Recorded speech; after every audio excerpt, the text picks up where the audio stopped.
बिस्मिल्लाहिर्रहमानिर्रहीम अस्सलाम वालेकुम। अच्छा तो अब ये एक्सरसाइज है 2.2 क्लास 9th मैथ्स। इसमें ना बस कुछ प्रॉपर्टीज़ को नॉमिनेट करना है कि ये कौन सी प्रॉपर्टीज़ हैं। तो पहले एक क्वेश्चन में देखें, ये पार्ट 1 है, a + b = b + a।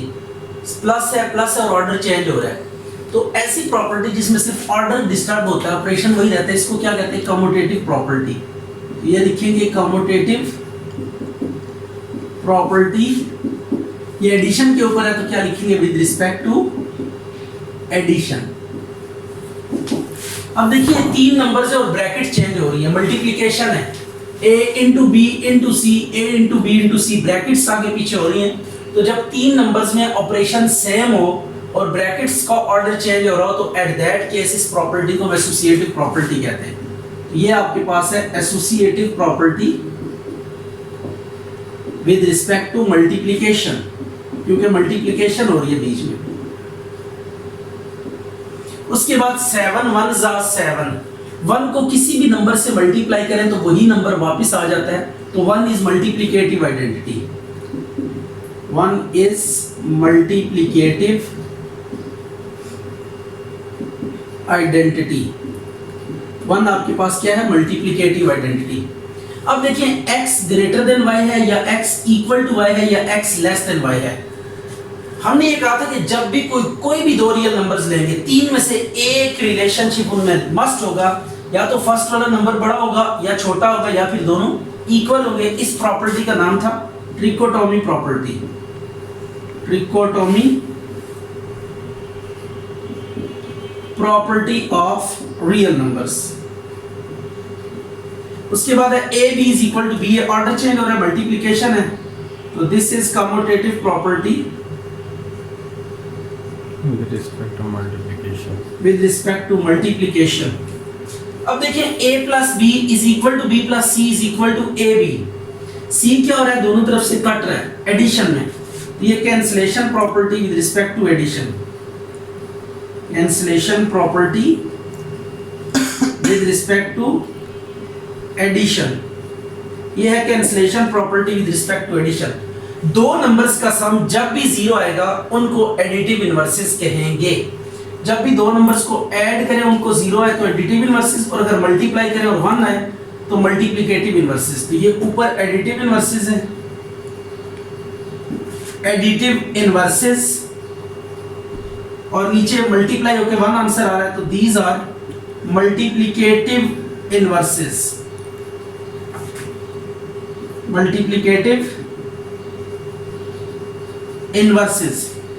अब देखें a < b है और c को हमने mल्टीप्लाई किया, c पॉजिटिव नंबर है, इनइक्वालिटी 7 to 7 है, तो c दोनों तरफ मल्टीप्लाई किया है, तो इसको हम क्या कहेंगे? मल्टीप्लिकेटिव प्रॉपर्टी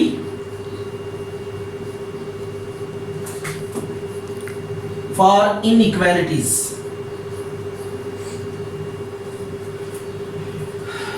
तो ये क्वेश्चन कंप्लीट हो गया। अब हम आते हैं सेकंड क्वेश्चन की तरफ। सेकंड क्वेश्चन में उसने कुछ एक एक्सप्रेशन लेके उसके ऊपर कुछ स्टेप्स अप्लाई किए हैं, सिंपलीफिकेशन की है। हमने हर स्टेप को क्या करना है? नेम देना है। तो सबसे पहले देखें 3 को अंदर दोनों के साथ ना मल्टीप्लाई किया है। ये 3y के साथ भी मल्टीप्लाई हुआ है और 3x के साथ भी मल्टीप्लाई हुआ है। तो जब कोई नंबर ऐड हो रहे हो या सब्ट्रैक्ट हो रहे हो, व्हाटएवर इज, ऐड सब्ट्रैक्ट एक ही मीनिंग होगा। जब कोई नंबर ऐड या सब्ट्रैक्ट हो रही हो और कोई तीसरा नंबर बाहर से उन दोनों के साथ होल मल्टीप्लाई हो रहा हो, और जब इस नंबर को आप इनके साथ अलग अलग मल्टीप्लाई कर देंगे तो इसको हम कहते हैं डिस्ट्रीब्यूटिव प्रॉपर्टी। तो ये हमने पहले लगाई है लेफ्ट डिस्ट्रीब्यूटिव लॉ। उसके बाद हमने रीअरेंज किया, ऑर्डर चेंज किया। देखें y पहले था तो बाद में लिख दिया, -3x बाद में था तो ये पहले लिख दिया। तो जब भी ऑर्डर चेंज करेंगे ओवर सेम ऑपरेशन तो इसको हम कम्यूटेटिव प्रॉपर्टी कहेंगे। ये लगाई हमने commutative property with respect to addition, या ओवर एडिशन भी कह सकते हैं। ये एडिशन के रिस्पेक्ट से क्या है? कम्यूटेटिव प्रॉपर्टी है। अब देखिए ये दो नंबर्स हैं, ये वाला और ये वाला, इनका सम 0 हो गया। तो जब भी दो नंबर्स का सम 0 हो जाए तो वो एडिटिव इनवर्सेस होते हैं। ठीक है, 3x - 3x are additive inverses. ये एडिटिव इनवर्सेस है। ठीक हो गया। अब आपके पास ये देखिए जीरो है, जीरो किसी भी नंबर में ऐड होके वही नंबर वापस देता है, because zero is additive identity. Zero क्या है आपके पास? एडिटिव आइडेंटिटी है, ठीक है। तो जीरो एडिटिव आइडेंटिटी है, सो इसकी एडिशन से कोई फर्क नहीं पड़ेगा। तो ये तमाम स्टेप्स को हमने प्रॉपर्टी के साथ लेबल कर दिया है। अब नेक्स्ट क्वेश्चन में फिर प्रॉपर्टीज हैं दो। देखें किसी भी नंबर में जीरो ऐड होता है तो वही नंबर वापस आता है, तो zero is additive identity. Zero आपके पास क्या है? एडिटिव आइडेंटिटी है। इसके बाद देखिए -2/3 5 के साथ भी मल्टीप्लाई हो रहा है, -2/3 7/2 के साथ भी, ये दोनों के साथ मल्टीप्लाई किए, इसे हम लेफ्ट डिस्ट्रीब्यूटिव लॉ कहेंगे। Distributive law. अब दो नंबर्स का सम जीरो आ रहा है, जब भी दो नंबर्स को प्लस करें और आंसर जीरो आ जाए तो वो क्या होते हैं? Additive inverses. दो नंबर्स का सम जीरो आ जाए तो एडिटिव इनवर्सेस, और अगर प्रोडक्ट जीरो आ जाए तो मल्टीप्लिकेटिव इनवर्सेस। लास्ट वाले में प्रोडक्ट 1 आ रहा है, मल्टीप्लिकेटिव इनवर्सेस। तो दो नंबर्स को अगर मल्टीप्लाई करें और आंसर 1 आ जाए वो मल्टीप्लिकेटिव इनवर्सेस होते हैं। यहाँ पे कह रहा है कि दो रियल नंबर √3 और √3 रियल नंबर से इनको मल्टीप्लाई करके अगेन एक रियल नंबर आएगा। इस प्रॉपर्टी को हम क्या कहते हैं? Closure property. जब भी दो नंबर्स को मल्टीप्लाई करें और उसी फैमिली का नंबर आए, ये क्लोजर प्रॉपर्टी है विद रिस्पेक्ट टू मल्टीप्लिकेशन। ये मल्टीप्लिकेशन के लिहाज से क्या है? क्लोजर प्रॉपर्टी है। अच्छा जी 2.3 सबसे पहले ना ये आपने क्या करना है? Right each radical expression. ये रेडिकल एक्सप्रेशन है। रेडिकल एक्सप्रेशन ऐसी एक्सप्रेशन को कहते हैं जो साइन कंटेन करती है ये रूट का साइन जिस भी एक्सप्रेशन पे नजर आए वो आपके पास क्या होगी? रेडिकल एक्सप्रेशन होगी। अब इसको हमने एक्सपोनेंशियल फॉर्म में लेकर आना है। तो एक्सपोनेंशियल फॉर्म में लेकर आने के लिए आप ये जो -64 है इसको लिखेंगे और ये 3 जो है ना ये 1/, करके लिख देंगे। जो भी अंडर रूट के बाहर होगा वो 1/, करके लिख देंगे। ये 1/3 क्या होगा इसका? ये एक्सपोनेंशियल फॉर्म आ गई है। अब ये जो है ना ये आपके पास एक्सपोनेंशियल फॉर्म है क्योंकि स्क्वायर रूट नहीं नजर आ रहा है इसमें। तो अब इसको हम क्या करेंगे? रेडिकल फॉर्म में लेकर जाएंगे। तो इसका प्रोसीजर ये होता है कि सबसे पहले आप इस तरफ अंडर रूट डालें और ये जो पावर में अवर में नजर आ रहा है, ठीक है, ये 2⁵ तो डिनोमिनेटर में जो नजर आ रहा है ना इसको आपने रूट के ऊपर यहाँ पे बाहर लिखना है। अब ये यहाँ से चला गया तो 2 बचेगा, 3 बचेगा, तो 2 की 3 अंदर लिखेंगे। अब इसको थोड़ा सा सिंप्लीफाई कर लेते हैं। 5th रूट ऑफ 2 की 3 होता है 2 × 2 × 2, ये 2 का क्यूब आ जाएगा। ये आ गया 2 का क्यूब। ठीक होगी बात। अब ये है -7 की 1/3, -7 की 1/3। तो -7 चूंकि आउटसाइड है तो सो इस पे कोई असर नहीं होगा। तो आपने क्या करना है? इसको ऐसे लिखना है, ये माइनस को ऐसे लिखना है और ये स्क्वायर रूट डालेंगे। अवर में क्या है? 3 है तो 3 रूट के बाहर आ जाएगा और ये 7 अंदर आ जाएगा। ठीक है, अंदर वाले को हम रेडिकेंड कहते हैं, बाहर वाले को इंडेक्स कहते हैं। 7 रेडिकेंड है और 3 इंडेक्स है। इसमें 2 की 3 कितना होता है? 2 × 2 × 2 ये 8 हो जाएगा। इसको 8 लिखें आप। ये 5th रूट ऑफ 8 यहाँ पे रेडिकेंड है और 5 इसका इंडेक्स है। इस तरह पहले में 3 क्या है? इंडेक्स है और -64 रेडिकेंड है। अब इसको देखते हैं -2 y की -2 है तो इसको क्या लिखेंगे? ये देखिएगा ये अवर में पावर के डिनोमिनेटर में देखना है जो भी होगा इसको बाहर लिखेंगे और ये आ गया y की -2। इसको अगर और अच्छा लिखना चाहते हैं तो आप ये पावर नेगेटिव है तो जब इसको 1/, करके लिखेंगे तो ये पावर क्या हो जाएगी? पॉजिटिव हो जाएगी। ठीक है, जब भी पावर नेगेटिव हो उसे 1/, करके लिखें तो वो क्या हो जाती है? पॉजिटिव हो जाती है। अब इनमें से आपने एग्जामिन करना है कि ये ट्रू है या फॉल्स है। तो हम इसको ना इस फॉर्म में कन्वर्ट करने की कोशिश करते हैं। तो जब इसको इस फॉर्म में कन्वर्ट करने की कोशिश करेंगे तो कैसे होगा? ये लिखेंगे स्क्वायर रूट 5, ये जो अवर में 5 है ये बाहर आ जाएगा और ये 5। क्या ये दोनों एक्सप्रेशंस इक्वल है? आप देखें जरा, ये 5th रूट ऑफ 5 है और ये स्क्वायर रूट है तो ये इक्वल नहीं है। तो सो ये स्टेटमेंट क्या होगी? फॉल्स होगी। अगर इक्वालिटी होल्ड कर जाती तो ये ट्रू होती है। अब ये लिखा हुआ है 2 की 2/3, तो इसको हम लेफ्ट हैंड साइड को सॉल्व करते हैं, रूट में इसको कन्वर्ट करते हैं क्योंकि राइट साइड पे रूट चाहिए। तो ये 2 की ये जो ऊपर वाली पावर है ये ऐसी चीज आ जाएगी, अवर वाली पावर जो होती है वो रूट के बाहर आ जाती है। ये रूट के बाहर आ गई पावर और इसके बाद आपने क्या करना है? क्यूब रूट ऑफ 2 का स्क्वायर, 2 का, ये राइट साइड पे इसी तरह लिखते हैं, जो राइट है ना वो एज इट इज आता रहेगा, लेफ्ट को आपने सॉल्व करना है। तो 2 का स्क्वायर कितना होता है 4, तो ये देखिए लेफ्ट और राइट साइड क्या आ रही है, इक्वल आ रही है, तो दिस स्टेटमेंट इज ट्रू। इसको आपने क्या लिख देना है कि ये ट्रू है, ठीक है। अब इसी तरह ये 49 को सॉल्व करते हैं, ये लिख सकते हैं 7 × 7, right side as it is, right side को नहीं सॉल्व करना। अब ये आ गया 7 का स्क्वायर, जो सॉल्व हो सकती है सिर्फ उसको सॉल्व करेंगे, स्क्वायर अंडर रूट से कट गया, तो 7 और स्क्वायर रूट 7 आपस में इक्वल नहीं हो सकते, तो this statement is what, false.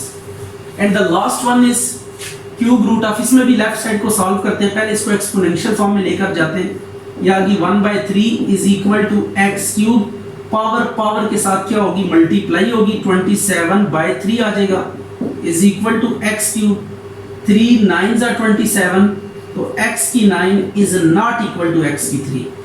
लेकिन x की 9 और x क्यूब आपस में इक्वल नहीं होते, पावर के साथ मल्टीप्लाई होती है, तो ये 1/3 और 27, 1s are 27/3 as it is आ जाएगा।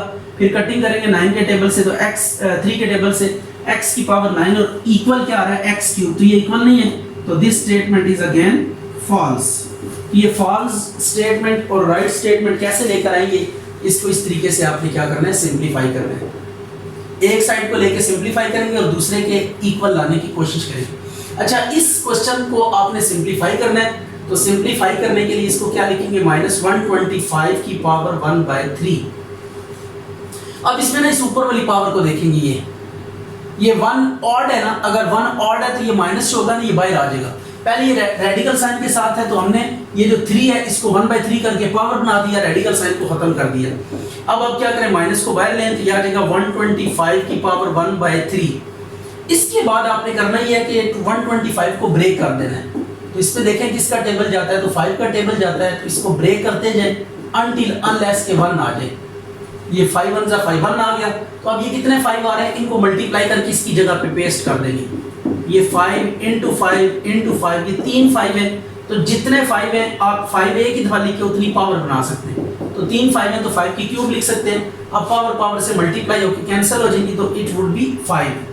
अब ये 32 फोर्थ रूट, फोर्थ रूट को कैसे लिखेंगे, सबसे पहले इसको एक्सपोनेंशियल फॉर्म में लिखेंगे, ये आ जाएगा 1/4, 4 है बाय, तो 1/4। अब 32 को ब्रेक करेंगे, 2 16s 2 8s 2 4s 2 2s and 2 1s। तो 32 को ब्रेक करें तो यह आ जाएगा 2 × 2 × 2 × 2 × 2, ये 5 2s आ जाएंगे आपके पास। अब देखिए पावर कितनी है आपके पास, 4 है, पावर कितनी है 4, लेकिन 2s कितने आ रहे हैं 5, तो हम ये 4 2s का एक ही जो है ना, यूँ कह लें कि सैम्पलिंग ले लेंगे, एक ही कलेक्शन करके इसको 2 की पावर 4 कर देंगे, या आ गया 2 की 4, और ये 2 की एक 2 जो रह गया उसको एज इट इज लिख दिया। अब इसके बाद आपने क्या करना है, दोनों पे पावर को अलग अलग कर देना है, 2 की 4 की पावर 1/4 अलग कर दें, और 2 की पावर 1/4 अलग कर दें, ये 4 और 4 कट जाएगा, तो आंसर वुड बी 2 × 2 की 1/4, तो ये आपके पास रिक्वायर्ड आंसर है। अच्छा भैया, अब इसको भी ना सबसे पहले आप क्या करेंगे, एक्सपोनेंशियल फॉर्म में लिखेंगे, ये आ जाएगी 1/5। अब ऊपर नीचे पावर अलग अलग कर दें, 1/5 और 32 की पावर 1/5, और 32 को हमने अभी ब्रेक किया था इस पैटर्न से, 2 8s 2 4s 2 2s 2 1s, तो ये 5 2s आएंगे, 3 की 1/5, 2 × 2 × 2 × 2, ये आ गया 1/5, तो ये 2 की 5 लिखेंगे इसको, ये आ गया 1/5 कैंसिल हो गया, 3 की 1/5/2, ये आंसर है। अब इसके साथ भी कुछ ऐसे ही करेंगे, सिंपलीफाई करना है, तो आपने क्या करना है, पहले इसे एक्सपोनेंशियल फॉर्म में लिखेंगे।